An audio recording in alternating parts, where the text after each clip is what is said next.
Find the tire injury. Mark the injury on the inside and outside of the tire using a tire crayon. Remove the nail or other penetrating object from the tire. Check for any unseen damage. Apply Rema Pre-Buff Cleaner around the injury. The cleaned area should be slightly larger than the repair unit. Scrape the cleaner away while it is still wet. The cleaner will remove mold lubricants, sealants, coolants, and other compounds from the repair area. Repeat this process until the area is free of contaminants. If the area is not properly cleaned, the repair unit may separate from the tire inner liner. Probe the hole with the awl. This will help you gauge the angle of the injury and the amount of damage to the tire. Using a slow-speed drill or air tool, less than 1200 RPM, and the appropriate Rema carbide cutter, ream the injury. First, from inside the tire 2 or 3 times, then from outside the tire once or twice. You should now have a clean, round hole free from any steel wires.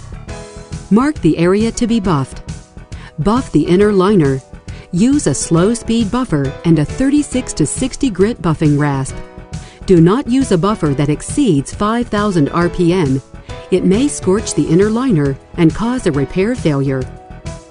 Buff to an RMA number 1 or number 2 buff texture. Clean all debris from the inside of the tire.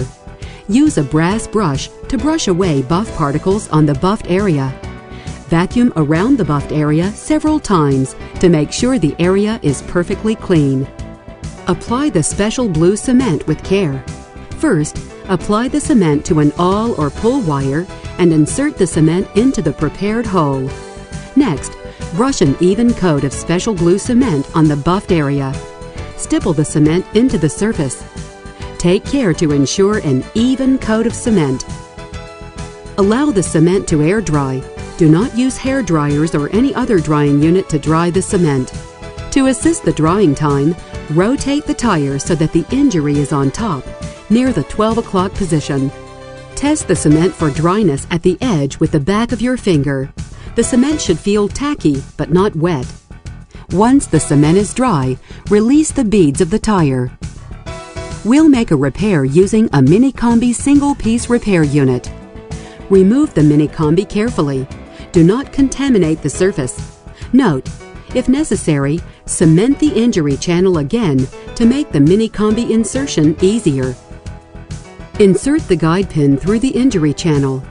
Use pliers to pull the guide pin through the hole.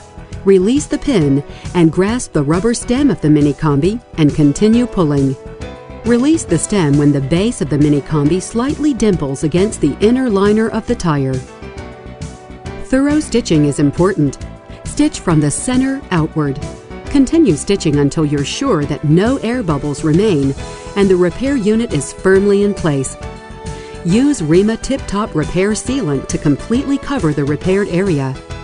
Extend the sealant onto the over-buffed area. This makes a complete seal around the repair. Mount the tire. Inflate to recommended air pressure.